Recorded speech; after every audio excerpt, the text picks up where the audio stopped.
సుమన్ టీవీలో మీ personal and business promotions కోసం కింది నెంబర్కి కాంటాక్ట్ చేయండి. అందరికీ నమస్కారం అండి. మనకి ఈ ప్రభుత్వం వారు రైతులు సాగు చేసే పంటలకి బీమా పథకాన్ని ప్రభుత్వం ప్రవేశపెట్టడం జరిగింది. గతంలో మనకి ఫ్రీ క్రాప్ ఇన్సూరెన్స్ కింద మనకి ఎవరైతే రైతు సోదరులు ఈ క్రాప్ చేయించుకున్నారో వాళ్ళందరూ కూడా ప్రభుత్వం వారు నోటిఫై చేసిన పంటలకు మాత్రమే మనకి పంటల బీమా వర్తిస్తుండేది. ఇప్పుడు ఈ సంవత్సరం ఈ ప్రభుత్వం వచ్చిన తర్వాత ఖరీఫ్కి ఫ్రీ క్రాప్ ఇన్సూరెన్స్ పెట్టడం జరిగింది. కానీ రబీ నుంచి మాత్రం రైతులు ప్రీమియం కట్టుకోవాల్సిందిగా మనకి ప్రభుత్వం వారు ఆదేశాలు ఇవ్వడం జరిగింది. దానికి సంబంధించినటువంటి విధి విధానాలు కూడా రైతులకు తెలియజేయడం జరుగుతూ ఉంది. సో మనకి ముఖ్యంగా ఒక 6 పంటలు మాత్రం మనకి మన జిల్లాకి నోటిఫై చేయడం జరిగింది. దీంట్లో ముఖ్యంగా మనకి వరి, జొన్న, మొక్కజొన్న, అదేవిధంగా మనకి చిల్లీస్ ఈ రకాలుగా మనకి ఇవ్వడం జరిగింది. శనగ కూడా ఇచ్చారు. కాబట్టి రైతు సోదరులందరూ కూడా రబీలో సాగు చేసిన పంటలకి తప్పనిసరిగా బీమాకు సంబంధించి ప్రీమియం కామన్ సర్వీస్ సెంటర్లో రైతులు చెల్లించాలా. అది ఒక ఎకరానికి ఇంతనే ఉంది మన దగ్గర. దాని ప్రకారంగా తెలియజేస్తా ఉన్నాం. ముఖ్యంగా ఈ 6 పంటల్లో కూడా మనకి వరికి మాత్రం డిసెంబర్ 31 దాకా మనకి గడువు ఇవ్వడం జరిగింది చెల్లించేదానికి ప్రీమియం.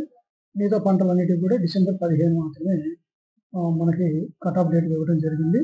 ఎవరైతే రైతు సోదరులు నాన్ లోన్ ఫార్మర్స్ అంటే బ్యాంకులో లోన్ తీసుకోకుండా ప్రీమియం చెల్లించాలనుకున్న రైతులందరూ కూడా కామన్ సర్వీస్ సెంటర్లో చెల్లించవచ్చు. దానికి సంబంధించి ఆధార్ కార్డు తప్పనిసరిగా ఉండాలా. అదేవిధంగా పట్టాదారు పాస్ పుస్తకం, మీరు ఏ పంట అయితే వేస్తున్నారో దానికి సంబంధించిన భూమికి సంబంధించిన పట్టాదారు పాస్ పుస్తకం తీసుకెళ్లాలా, జిరాక్స్ కాపీ.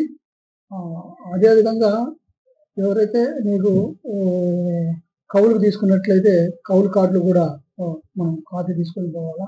లేదు అగ్రిమెంట్తో కానీ ఎవరన్నా పంట సాగు చేస్తున్నట్టే దానికి సంబంధించిన డాక్యుమెంట్ కూడా తీసుకెళ్ళి మీరు కామన్ సర్వీస్ సెంటర్లో ప్రీమియం చెల్లించి మీరు ఈ బీమాని చేయించుకోవచ్చు, పంటల బీమాని. దీంట్లో రైతులు కొంత గుర్తించవలసింది ఏంటంటే, మనం బ్యాంకులో లోను తీసుకునేటప్పుడు తప్పనిసరిగా బ్యాంకులో ఏ క్రాప్కి అయితే మీరు లోన్ తీసుకుంటున్నారో అదే పంటని భూమి మీద మనం ఆ పొలంలో వేయాలా. మరియు ఈ క్రాప్ కూడా చేయించుకోవాలా. ఈ పంట అనేది నమోదు చేయించుకోవాలి. మనం క్రాప్ లోన్ ఏదైతే తీసుకున్నామో ఆ పంటని మనము పొలంలో వేయాలా. అది ఈ పంట చేయించుకున్నట్లయితే మాత్రమే మీకు ఇన్సూరెన్స్ వర్తిస్తుంది.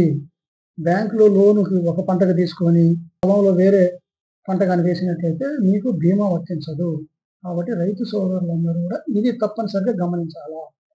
జనరల్గా రైతు సోదరులు ఏం చేస్తారంటే, బ్యాంకులో ఏ పంటకైతే ఎక్కువ లోన్ వస్తుందో ఆ పంటకి లోన్ తీసుకుంటుంటారు.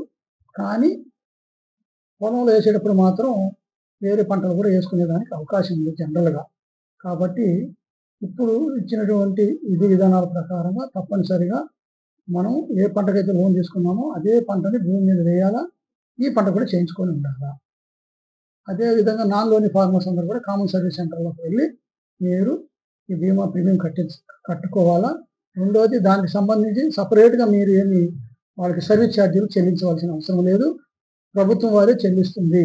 ఆ కమిషన్ కూడా సర్వీస్ సెంటర్కి ప్రభుత్వం వారికి చెల్లిస్తున్నారు. కాబట్టి మీరు సపరేట్గా చెల్లించవలసిన అవసరం లేదు. ఎవరైనా చదువుకున్నటువంటి రైతు సోదరులు ఉంటే మీరు క్రాప్ ఇన్సూరెన్స్ పోర్టల్ ఉందండి. ఆ పోర్టల్లో మీరు సొంతగా కూడా దాంట్లో మీరు రిజిస్ట్రేషన్ చేసుకోవచ్చు.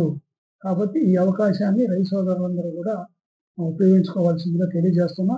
ఎవరికైనా పంట వేసినట్టుగా సర్టిఫికేట్ కావాలన్నా కూడా మా రైతు సేవా కేంద్రాల్లో ఉన్నటువంటి సహాయకులు మీకు రైతులకు అందజేస్తారు.